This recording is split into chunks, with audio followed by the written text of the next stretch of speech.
그러면 내 지식으로 그 믿음이 약한 자가 멸망하나니 그는 그리스도께서 위하여 죽으신 형제라. 이같이 너희가 형제의 죄를 지어 그 약한 자를 원상하게 하는 것이 곧 그리스도의 죄를 것입니다.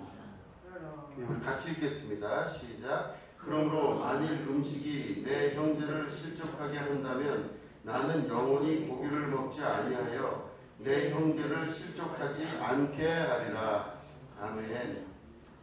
예, 오늘은 믿음이 약한 자의 멸망이라는 제목 가지고 함께 말씀을 나누도록 하겠습니다.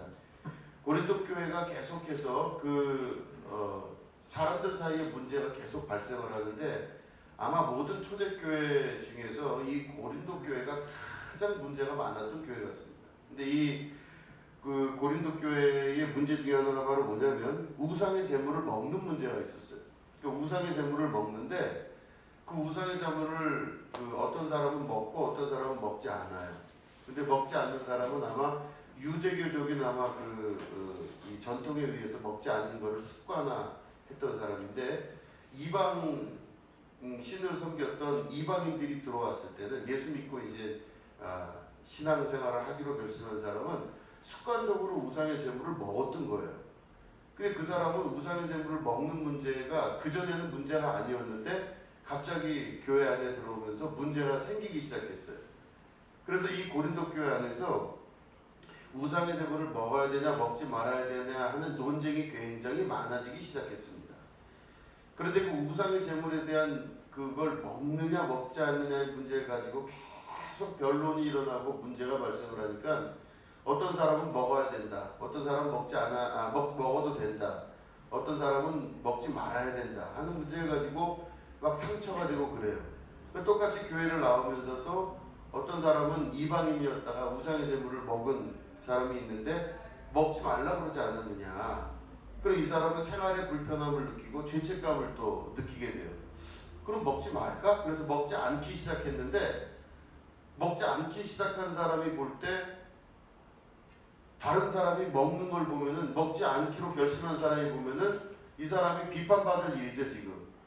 그러니까 교회 내에 어떤 일이 벌어지냐면 계속해서 잘하는 사람과 못하는 사람이 분리가 되면서 이 사람을 비판하기도 하고 비평하기도 하고 계속 손가락질하는 문제가 발생을 하기 시작한 겁니다. 이 고린도 교회가 가장 큰 문제가 바로 이 문제, 사람들 사이에서 분열이 일어나고 그 분열의 주 원인이 뭐냐면 이렇게 해야 잘 믿느냐 아니면 저렇게 해야 잘 믿느냐 하는 문제가 계속 나오는 거예요. 아마 우리가 살고 있는 현대 우리 교회들도 그런 것 같아요. 어떻게 해야 예수님 잘 믿는 것이고 신앙생활 잘하는 건가 보면 나는 잘하는 것 같은데 또 어떤 때 보면은 잘 못하는 것 같아요. 또 어떤 때 보면 내가 잘 못하는 것 같은데 또 어떤 때 말씀을 듣다 보면 내가 잘하는 것도 같아요. 이 기준이 명확하지가 않아요. 그렇죠? 어떤 기준을 가지고 신앙생활을 해야 잘하는지가 사실은 깊이 들어가면 참 따지기가 어려운 문제들이 있습니다. 먼저 우상에 관한 문제부터 좀 말씀을 보면 우상에게 드려진 음식이 바로 여기서 말하는 그 주된 지금 문제가 됐어요. 그러니까 이방신에게 바쳐져서 드려졌던 음식 같은 것들을 그 고기를 먹냐 안 먹냐. 여기는 지난주에 설교 때 들으신 분은 기억하시겠지만 예루살렘 성전에서 제물로 드려졌다가 나온 고기를 먹느냐 안 먹느냐도 전부 다 포함되어 있습니다. 우상은 거짓이며 없는 것이에요. 그죠? 하나님 말씀에 의하면 우상 자체는 없는 거죠. 왜냐하면 우상은 우리 안에 있는 내가 원하는 것들을 보이지 않는 것들을 보이는 걸로 만들려고 하는 욕심 때문에 생기기 때문에 우상은 처음부터 없는 거예요. 그러니까 거짓말입니다. 그리고 환상입니다. 그런데 이 거짓이며 허상인 우상에게 드려진 것은 그 앞에 우상이 실제하지 않기 때문에 드려진 음식도 허상이고 아무런 의미가 없는 거예요. 그러면 이렇게 따지면은 우상이 없는 우상에게 드려진 그 음식은 먹어도 되는 겁니까? 안 먹어야 됩니까? 먹어도 되죠. 왜냐하면 없는 거에게 절을 하고 없는 거에게 했기 때문에 실제로 우상이 그 음식에 어떤 영향을 미치거나 그러진 않아요. 그러니까 결국에는 이 우상에 관한 것들은 초대교회 이 고린도 교회에서 분명하게 바울 사도가 이야기하는 것은 우상은 거짓말이기 때문에, 허상이기 때문에 허상에게 드려져 있는 것이 무슨 의미가 있겠냐? 아무 의미가 없다. 근데 그래서 먹어도 문제가 없다 이거예요. 우리 아까 읽은 말씀 보시면은 뭐라고 되어 있냐면 음식은 우리를 하나님 앞에 내세우지 못하나니 우리가 먹지 않는다고 해서 더 못 사는 것도 아니고 먹는다고 해서 더 잘 사는 것도 아니래요. 그 고기 몇 조각을 먹는다고 해서 더 잘 사는 것도 아니고 그거를 또 안 먹는다고 해서 더 못 사는 것도 아니래요. 그 말은 결국은 우상에 드려진 음식이 우리에게 아무런 영향을 미칠 수가 없다 이런 뜻입니다. 아무런 의미가 없는 거예요. 자, 그런데 문제는 뭐냐면 그렇게 드려졌던 그 우상에 드렸던 음식으로 인해서 결국에는 드려진 그 음식에 어떤 영향이 있는 것이 아니라 그 음식에 드려지는 행위나 그 판단으로 인해서 문제가 발생하는 걸 이야기하는 거예요. 자, 보시면은 그러면 우상 숭배에 관한 이야기를 조금 더 하자면 우상 숭배는 탐심에 의해서 생긴 것이에요. 그죠? 여기 보시면 골로새서 3장 5절에 보니까 그러므로 땅에 있는 지체를 죽이라 곧 음란과 부정과 사욕과 악한 정욕과 탐심이니 탐심은 우상 숭배이라 그랬어요. 이게 무슨 말이냐면 왜 우상이 나타나냐 그 원인에 관한 그 이야기를 하는 겁니다. 왜 우상이 나타나냐면 내 속에 탐심이 있으면 당연히 우상이 나타나요. 이 탐심이라고 하는 것은 원하고자 하는 것을 얻으려는 마음이 탐심인데 조금 더 깊이 들어가면 탐내거나 부당한 욕심을 부리는 것이 탐심이에요. 그러니까 내가 먹지 말아야 될 것, 내가 하지 말아야 될 것, 그 가지고 있지 말아야 될 것들을 갖고 싶은 욕심들이 있어요. 그러니까 그것들을 결국에는 얻으려고 하다 보면 뭐가 생기냐면 탐심은 곧 우상 숭배를 나게 돼 있다는 거예요. 근데 이 말씀을 여러분 뒤집어 이야기하면 하나님이 나에게 주신 것이 지금 현재 이런 상황이라면 그 상황은 감사해야 될 조건일까요? 아니면은 감사하지 말아야 될 조건일까요? 감사해야 될 조건입니다. 다윗이 사울로부터 쫓겨갈 때 사울이 이 다윗을 죽이려고 무던히 칼과 창을 들고 군사들을 시켜서 쫓아갔어요. 그러니까 이 다윗이 얼마나 마음이 힘들겠어요. 그래서 바위 틈에 숨어 있기도 하고 할 때 이 다윗이 계속해서 나를 쫓아오는 자를 죽여주십시오. 나를 쫓아오는 자를 멸망할 수 있도록 도와주십시오. 하나님 나를 살려주십시오.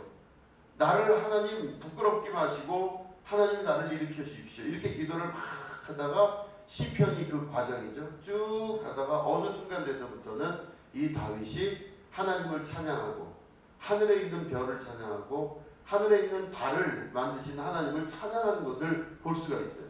맨 처음에 굉장히 부정적이고 힘들고 어려운 상황을 막 토로하다가 시간이 지나면서 여호와 하나님을 찬양하는 사람으로 그 인생이 바뀌어요.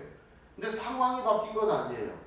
내가 음침한 골짜기로 다닐지라도 내가 너무너무 어렵고 힘든 상황에 처할지라도 해를 두려워하지 아니할 것은 주께서 나와 함께 하심이라 이렇게 기도해요. 그죠? 그러면 결국에 그 기도가 우리가 따라야 될 모범적인 기도가 되는 것은 상황에 의하여 내가 힘들고 어렵다고 고백하는 것은 우리의 현실입니다. 당연한 거죠. 그런데 하나님이 만약에 이 상황을 허락을 하셨다. 그러니까 다윗으로 치면은 사울 왕이 쫓아오는 것에 대해서 다윗이 막 애가 달아서 도망가는데 그 상황이 만약에 하나님이 허락하신 상황이다. 그러면 그 상황은 두려워하고 무서워하고 괴로워하고 아파하고 혹은 불평 불만을 가져서 하나님께 기도할 그런 상황이 아니라 그 상황은 하나님이 주신 것이니 제가 그대로 받고 오래 참음의 역사로 승리하겠습니다. 이렇게 기도할 수 있으셔야 돼요. 눈앞에 보이는 게 없을 때 참 힘들지 않습니까? 그 힘들고 어려운 순간 내가 하나님을 찾고 하나님께 구하지만 응답을 하지 않으세요. 그럴 때 내 안에 있는 거는 상황을 부정하고 괴로워하고 막 고통스러워하는 것이 아니라 하나님 앞에 감사할 수 있는 내 이 상황에 하나님 허락하신 것이라면 아멘 그대로 감사함으로 받겠습니다. 이런 신앙의 자세를 말하는 것이죠. 그렇기 때문에 탐심이라고 하는 건 뭐냐면 내 상황을 그대로 받지 않고 이 상황을 타개할 수 있는 또 다른 욕심들을 내가 계속 내는 겁니다. 그렇게 되면 이 탐심이 가득한 사람 안에서 무엇이 나타나냐면 우상 숭배가 시작이 돼요. 자, 우리가 여러 번 설교를 통해서 들었겠지만 하나님의 나라, 우리가 알고 있는 예수 그리스도의 나라, 이 교회는 어떤 나라냐면 하나님의 나라가 하늘에서 이루어진 것처럼 땅으로 내려온 나라가 교회예요. 그렇죠? 하나님의 뜻이 하늘에서 이루어진 것처럼 땅에서도 이루어지게 되는 것을 말하는 나라입니다. 그러니까 먼저 이루어진 건 하나님 나라가 위에서 이루어져서 밑으로 내려온 게 하나님 나라예요. 그러면 하나님께서 주신 바 모든 것들은 하늘로부터 공급된 것은 감사합니다, 아멘입니다, 순종으로 받아들이는 것이죠. 근데 탐심은 바로 뭐냐면 종교적 행위가 일어나는 겁니다. 이거는 기독교뿐만 아니라 우리가 알고 있는 모든 종교 행위가 다 비슷해요. 내가 뭐 원하는 게 있으면 치성을 드리러 가시죠. 내가 원하는 거 바라는 바가 있으면 어떤 기도 제목을 갖고 나갈 때가 있어요. 이거는 우리뿐만 아니라 모든 사람이 원하는 거예요. 이거는 이방인들도 원하고 구하는 것이라 예수님이 말씀하셨어요. 그러니까 다시 말해 종교행위라고 하는 것은 땅에 있는 소망을 가지고 하늘로 제사를 드려 올리는 게 종교행위라면 하나님의 나라는 어떤 나라냐면 하늘의 그 뜻이 이루어진 것이 이 땅에 이루어졌다는 것을 믿고 순종하며 하나님의 뜻을 인정하고 나가는 게 하나님 나라인 거죠. 그죠? 그러면 결국에는 하나님 나라를 사는 사람들은 탐심이 아니라 하나님을 인정하고 여호와의 이름을 존중하고 하나님이 하시는 모든 일을 인정하여 받아들이는 그 사람이 하나님 나라의 백성이 된다는 뜻입니다. 그렇기 때문에 탐심이 생기기 시작하면 우상숭배, 그 말은 모든 종교적 행위가 다 우상숭배일 수도 있다는 것이죠. 내 이 모든 상황을 아멘으로 받아들일 수 있는 순종의 자세가 있을 수 있으셔야 돼요. 그게 바로 하나님 나라의 백성이고 하나님 나라의 역사가 그 이후로 나타나게 됩니다. 그래서 하나님은 때로는 우리를 어려운 과정 중에도 놓으실 때가 있어요. 아브라함에게도 자식을 준다 하시면서 오랜 세월을 주지 않고 계셨던 그 기간이 있었고, 야곱에게도 자기에게 약속하신 하나님의 나라가 있음에도 불구하고 그 장자권의 권세를 금방 휘두르게 하지는 않으셨어요. 다윗에게도 그랬고 솔로몬에게도 그랬고 모세에게도 그런 일이 있으셨어요. 하나님이 우리들을 보고 계시고 우리들이 무슨 선택을 할지를 보고 계시는 것이죠. 하나님께서 오늘도 우리를 사랑하셔서 오늘도 우리가 그 모든 조건 안에서 하나님이 주신 것에 대해서 감사하고 아멘 이렇게 하고 살아갈 수 있는 능력의 종들이 되기를 바라시는 것이죠. 이 순종의 역사가 나타날 때 하나님의 주권과 하나님의 역사가 그 이름에 맞는 영광을 돌릴 수 있는 역사가 나타나는 것입니다. 이 탐심은 결국에는 바라지 말아야 될 것과 구하지 말아야 될 것을 구하는 데서 나타나고 그게 곧 우상 숭배가 되는 것입니다. 자, 보시면은 사도행전 15장에 보면 이런 말씀이 있습니다. 그러므로 내 의견에는 이방인 중에서 하나님께로 돌아오는 자들을 괴롭게 하지 말고 다만 우상의 더러운 것과 음행과 목매어 죽인 것과 피를 멀리하라고 편지하는 것이 옳으니 이는 예로부터 각 성에서 모세를 전하는 자가 있어 안식일마다 회당에서 그 글을 읽음이라 하더라. 이게 무슨 말이냐면 이제 그 예루살렘 교회에서 이제 초대교회의 예루살렘 교회에서 결정을 내린 겁니다. 어떻게 우상에 대한 음식과 이 예법에 대해서 교회에서 어떻게 가르칠까 결정을 한 거예요. 뭐라고 되어 있냐면 내 의견에는 이방인 중에서 하나님께로 돌아오는 자들을 괴롭게 하지 말래요. 그러니까 우상 숭배, 그러니까 우상에게 드려진 제물을 먹냐 먹지 않냐 가지고 굉장히 마음에 고심하고 있던 이방인들을 괴롭게 하지 말래요. 그냥 먹도록 놔두라는 겁니다. 다만 우상의 더러운 것과 음행과 목매어 죽인 것과 피를 멀리하라고 편지하는 것이 옳으니 이건 바로 뭐냐면은 우상에 드려진 제물 중에서 분리하여서 가리키라는 뜻이죠. 음행과 목매어 죽인 것과 피를 멀리하라고 편지하는 것이 옳다고 되어 있습니다. 그러니까 이 말을 들으면 먹으라고 하는 건지 안 먹으라고 하는 건지가 애매해요. 그렇죠? 우상의 제물을 먹으라고 하는 것 같기도 하고 먹지 말라고 하는 것 같기도 해요. 근데 왜 이걸 이야기하냐면은 이는 예로부터 각 성에서 모세를 전하는 자가 있어 안식일마다 회당에서 그 글을 읽음이라 하더라. 교회가 세워졌으니까 이제 교회는 모세 종교가 아니라 그리스도 예수님의 교회가 됐죠. 모세의 교회가 아니라 예수님의 교회가 됐습니다. 그럼 그 예수님의 교회 안에서는 예수님의 가르침을 따라야 되는데 각 교회마다 지금까지 있었던 교회의 형식이 없었어요. 그죠? 초대교회는 유대교 안에서 일어난 거잖아요. 유대교 사회 안에서 교회가 만들어졌어요. 근데 이 교회가 만들어졌는데 이 교회가 만들어진 교회의 핵심이 누구냐면 유대교인들인 거예요. 그러니까 유대교인들은 뭘 따르냐면 모세의 율법을 따랐어요. 토라, 그죠? 창세기, 출애굽기, 레위기, 민수기, 신명기를 기초로 했어요. 그러니까 이 초대교회에 있었던 그 사람들의 가르침이 있는데 그 사람들의 가르침을 따르자면은 레위기에 있었던 신명기에 있었던 율법을 그대로 따라가야 돼요. 그러면 무엇을 먹지 말고 무엇을 하지 말고 그대로 해야 돼요. 그러면 도대체 그리스도께서 말씀하신 게 무슨 의미가 있겠어요? 아무 의미가 없이 되는 거죠. 그런데 초대교회의 결정은 어떤 결정을 내렸냐면 역사적으로 내려오던 것들을 그대로 지켜가려고 하고 그 대신 새로운 이방인들이 들어왔을 때 그들을 괴롭게 하지 말라는 두 가지 법이 교회 안에 같이 되어 있었던 거죠. 이게 바로 감리교법 안에도 그대로 적용됩니다. 감리교 우리가 믿고 있는 우리가 지금 섬기고 있는 교회는 감리교회입니다. 요한 웨슬레 목사님에 의하여 만들어진 교회예요. 감리교의 기본 원리는 성경, 이성, 전통, 체험입니다. 그래서 성경과 이성과 전통과 체험 네 가지가 감리교의 기초를 이루고 있어요. 여기서 벗어나면 감리교회라고 볼 수가 없습니다. 근데 그 중에서 뭐가 있냐면 전통이 있어요. 이 감리교의 전통은 사실은 성공회에 기반을 두고 있습니다. 요한 웨슬레의 부친이 성공회 목사님이셨어요. 그러니까 요한 웨슬레 자체도 성공회에 어느 정도 기초적인 소양을 가지고 있었습니다. 그런데 새로운 교회가 나타났다고 해서 그 새로운 교회에 모든 것들을 적용할 수가 없습니다. 변화는 주님께서 만드시는 것이지 사람의 필요에 의해서 변화가 되는 건 아니라는 뜻이에요. 그렇기 때문에 전통을 중요시하고 전통 안에서 해석할 수 있는 기준이 있어야 된다고 하는 것입니다. 근본적인 것을 갈아치우는 것이 아니라 전통과 연계하고 유지하는 것이 아주 중요합니다. 그렇기 때문에 교회의 역사와 전통을 이루는 아주 핵심은 바로 전통과 새로운 것을 어떻게 조합시키냐가 너무너무 중요해요.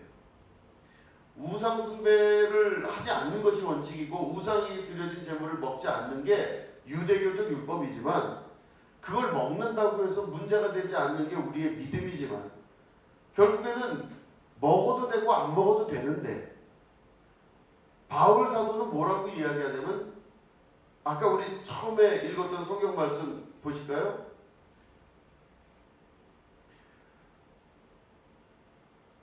자, 뭐라고 되어 있죠? 한번 같이 읽겠습니다. 준비. 자, 시작. 자, 그러니까 믿음이 약한 자들에게 걸려 넘어지게 하는 것이 되지 않도록 조심하라. 지식이 있는 네가 우상의 집에 앉아 있는 것을 보면 그 약한 자들의 양심이 담력을 얻어 우상의 제물을 먹게 되지 않겠느냐. 그러면 네 지식으로 그 믿음이 약한 자가 멸망하나니 그는 그리스도께서 위하여 죽으신 형제라. 이같이 너희가 형제에게 죄를 지어 그 약한 양심을 상하게 하는 것이 곧 그리스도에게 죄를 짓는 것이니라. 아멘. 자, 이게 왜 중요하냐면 바울 사도가 이야기한 이 말씀의 아주 중요한 의도는 교회는 법이 있죠. 교회법이라는 법이 있습니다. 그 교회는 일정한 질서가 있고 또 그 안에는 유대교적인 전통이 있고 또 이방인 중에서 온 사람들의 습관적인 전통이 있어요. 그러니까 교회 안에서는 법도 있고 유대 종교법도 있고 여러 가지 것들이 다 혼재하고 있는 것이 교회예요. 그러면 만약에 예를 들어서 교회의 기준이 만약에 법이라고 한다면 어떤 필요에 따라서 법을 적용하면 됩니다. 그쵸? 그럼 예를 들어서 이 사람이 우상 숭배, 우상에게 드려진 제물을 먹었다. 그러면 이 사람을 만약에 징계하거나 문제를 삼으려면 유대법만 있으면 돼요. 그쵸? 유대교 법전 안에 보면 신명기나 레위기에 보면 우상에게 드려진 제물을 먹지 말라 하였으니 당신이 지금 우상의 제물을 먹는 것은 죄입니다. 이러면 돼요.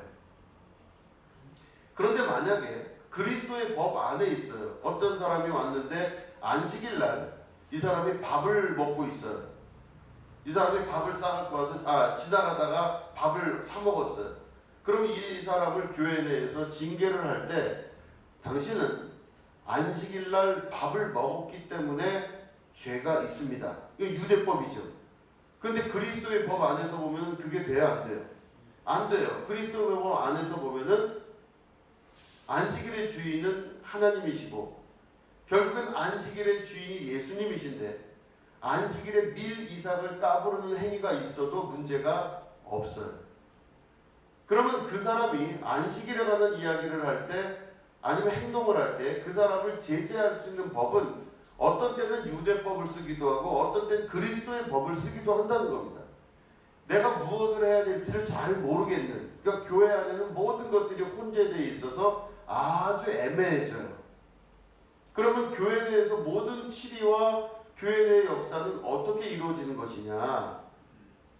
그 기준이 바로 뭐냐면 교회는 법으로 되지가 않는다는 겁니다. 그죠? 교회는 법으로 안 돼요. 성도들 사이에 분란이 일어났을 때도 법으로 되지를 않는 것입니다. 유대법도 안 되고 율법도 안 되고 마찬가지 이야기지만 어떤 법이나 법칙이 교회 내의 문제를 상쇄시킬 수가 없다는 것이죠. 다시 말해 교회는 우리가 알고 있는 일반적인 전통과 법으로 문제가 해결되지를 않는 것이 교회입니다. 이방인들에게 적용되는 법이 다르고 또 원래 믿던 자들에게 적용되는 법이 다르면 법은 공평하지가 않게 됩니다. 그러니까 법이 교회를 다스릴 수가 없습니다. 교회의 기준은 바로 사랑이 됩니다. 이게 무슨 말이냐면 그 사람이 맞다 안 맞다의 문제를 가지고 따지는 것이 교회가 아니라는 겁니다. 교회는 누구의 기준, 어느 법의 기준을 맞추냐? 사랑이라는 법의 기준을 맞춰서 내가 다른 사람과 문제가 발생하거나 대화를 나눌 때 내 법이 아니라 그 사람 법에 내가 따라갈 수 있는 것이 교회의 법이에요. 그죠? 그럼 나는 유대교로서 랍비이기도 하고 유대인 중에 바리새인 중에 바리새인이었다고 치면 내 유대법을 볼 때는 다른 사람들이 나를 볼 때는 너무너무 경건하고 위대하고 괜찮은 사람이에요. 그럼 내가 법의 기준이 되고 유대법의 기준이 되면 나보다 약한 사람들이 교회에 왔을 때는 이 모든 사람들은 잘못하면 비판의 대상이 되거나 손가락질의 대상이 됩니다. 그런데 나라고 하는 사람의 유대법이 예수님께서 뭐라고 말씀하셨냐면 바리새인 중에 바리새인들에게 하시는 말씀은 회칠한 무덤이라고 그러셨습니다. 겉은 허연데 속은 시체 썩는 냄새가 나는 회칠한 무덤이라고 그러셨고 또 다른 말로는 독사의 자식들이라고 그러셨어요. 겉과 속이 다른 자들이다. 그러니까 유대 율법에서 무엇인가를 적용하는 것이 아니라 결국에는 내가 다른 사람과 관계를 맺을 때 저 사람 입장에서 생각을 하거나 저 사람 입장에서 말을 할 수 있는 사람이 돼야 돼요. 그게 그리스도의 법이며 교회의 법입니다. 그러니까 교회를 다니면 우리가 똑똑하고 법을 잘 알고 모든 상식을 잘 알아야 신앙생활을 잘하는 게 아니더라는 것이죠. 교회 신앙생활의 핵심은 바로 뭐냐면 나 자신을 죽이고 상대방의 입장에서 그 모든 기준을 잡아줄 때 그게 바로 신앙생활을 잘 하시는 거예요. 그죠? 상대방의 입장에서 모든 것들을 기준을 삼아줄 때 법의 중심이 내가 아니라 그 사람이 되는 겁니다. 그러니까 제가 목회를 하면서 이제 그 전에 시골에서 목회를 할 때 아주 속상한 일이 있었어요.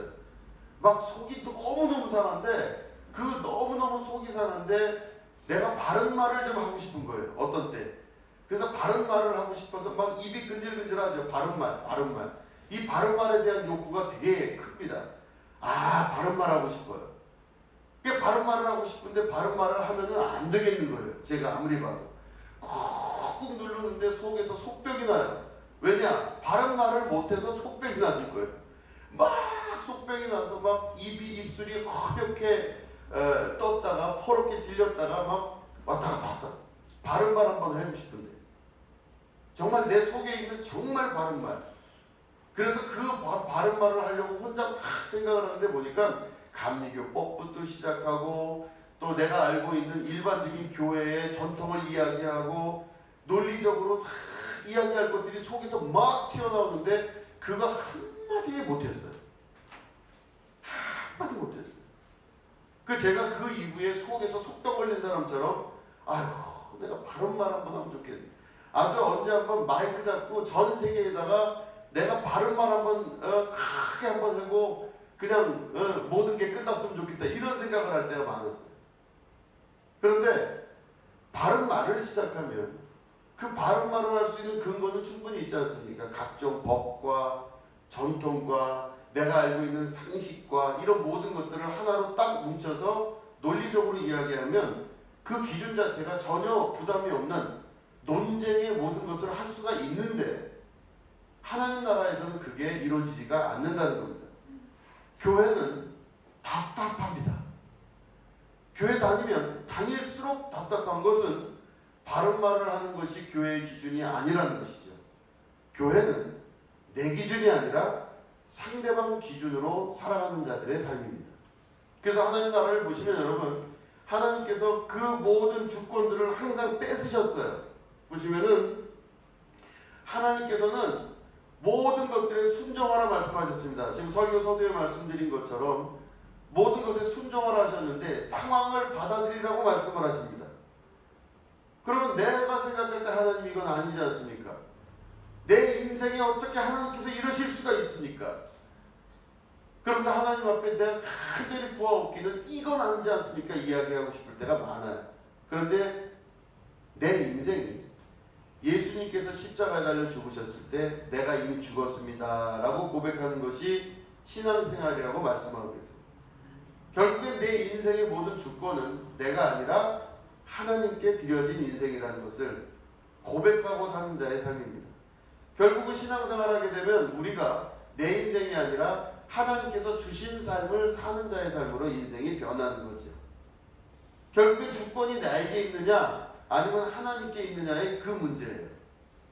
자, 그럼 신앙생활 잘하는 사람은 내 인생을 내 거로 여기지 않고 하나님 거라고 인생을 드리는 자의 삶이 맞죠? 그죠? 이게 신앙생활 잘하는 겁니다. 그러면 신앙생활하는 사람은 내 인생의 주권을 내가 찾는 자가 아니라 하나님께서 주신 인생을 사는 자가 바로 신앙생활 잘한다고 봐야 돼요. 그게 다른 말로 하면 내 인생의 주권을 뺏긴 사람이 잘하는 사람이에요. 하나님 뜻대로 하십시오. 주님 뜻대로 살기로 했네. 뒤돌아서지 않겠네. 세상 등지고 십자가 보내 주님 뜻대로 살기로 했네. 이 모든 것들이 다 뭐냐면 내 인생을 내 거라고 주장하고 경영하는 것이 아니라 하나님 것이라고 주장하는 자의 삶입니다. 근데 그게 교회 안에서 만약에 실천을 이룬다면 모든 가치 판단의 근거가 내가 되면 안 된다는 뜻이겠죠. 내가 볼 때 당신은 이게 옳지가 않아 라고 이야기해야 돼요. 그런 신앙생활이 실패할 수 있는 가능성이 높다는 겁니다. 내가 생각할 때 당신은 이게 잘못됐어 라고 이야기하는 것이 사실은 신앙생활의 가장 큰 어려움에 속할 수도 있다는 겁니다.